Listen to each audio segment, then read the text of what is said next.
I'm Jarrod Bowen and these are my keepsakes.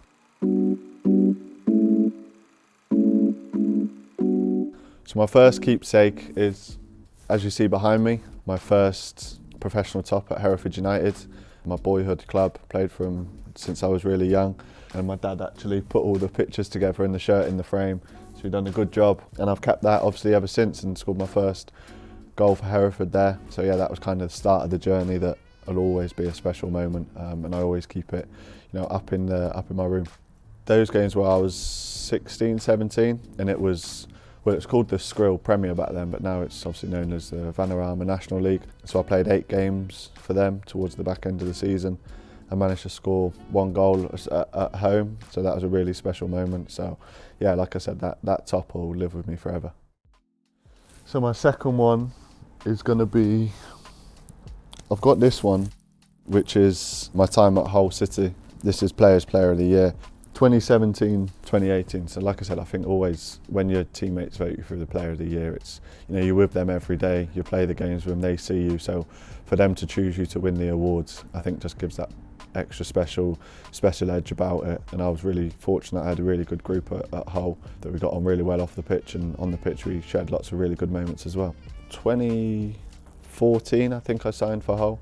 First started at the under-18s and then a couple of under-23 games, and it was a season when Hull City got relegated from the Premier League that I really, played week in, week out. I had 2.5 years in the Championship of playing week in, week out men's football again, which was, I think, really good exposure for me to go into that environment after coming back of, being in a changing room at Hereford. It was, them playing week in, week out at, a much higher level. But it was still the same, the same feeling of walking out, putting that shirt on, and yeah, you grow into a love of a football club, and I was there for, like I said, a really long time, so I'll always remember that club.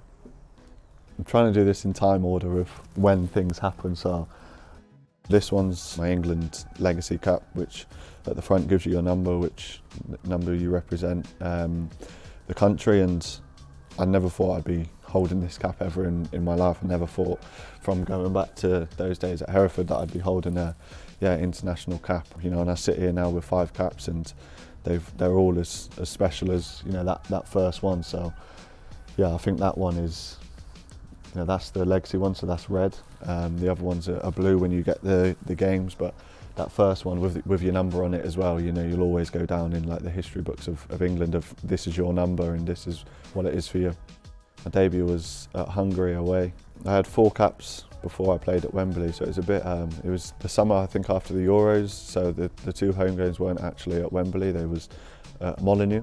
Yeah, I played 4 games but never played at Wembley, so you never think of that Wembley game's going to come. And then, fast forward, like I said, a year, and then you play Australia at home in a friendly and finally get that debut of starting at Wembley, which was, again, another massive box tick. I always had that dream and never thought that I'd get to that stage. So yeah, to get to that stage, walking out, having your family there, singing the national anthem with 90,000 people, it gives you goosebumps, and it gives you that real inside. It's just, yeah, it's hard to explain it because it's just more goosebumps than anything. It's just, you never thought you're going to be here, then you're here singing the national anthem in front of loads of people, and then you go and play the game as well.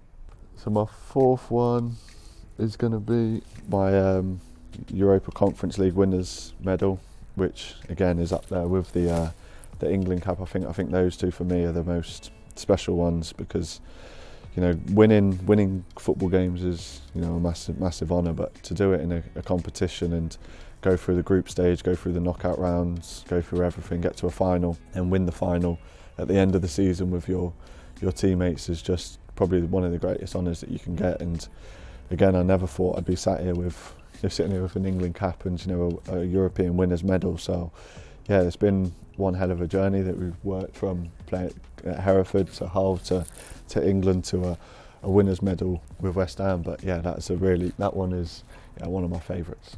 No one probably really expected much of us. Fiorentina, obviously a massive name in Italian football over the years, and we went there, and it's 1-1 after 90 minutes, and you're thinking this is going to extra time. This is, could it go to penalties? Because you see a lot of finals that go all the way to penalties because they're always so tense. And I think fast forward 2 minutes, and Lucas has played the ball through to me, and I've been lucky enough to put the ball into the back of the net to to win the game, and we held on and won the game. And you know, obviously the celebrations after the final and on the pitch, you know, having your family there, having that moment with thousands of fans that made their way over, and then coming back for the parade after, it was just, yeah, the first trophy in, I think it was 40, 50 years, a really long time, and then get to the final and win it. It was just, yeah, like I said, to do it with your teammates that, you know, you're with day in, day out, win a trophy and celebrate with each other was, yeah, it's definitely up there with the best moments in my career so far. So my fifth one is my most recent one. So we played Brentford, we won 4-2. First hat-trick in my career, which I never thought. I think I'd scored 2 goals 15 times, so you know, there was a lot of moments where I was one off 3 goals, but yeah, to finally score a hat-trick and win the game was again is a real special moment. And like I said, some of the messages, you just quickly scan through the messages and what the lads have said, and you know what it means to them as well. They're all really happy for me. So yeah, that's another special moment. Scoring a hat-trick, you know, I love scoring goals anyway, so to score a hat-trick I never thought would happen, but yeah, to finally do it, over the moon.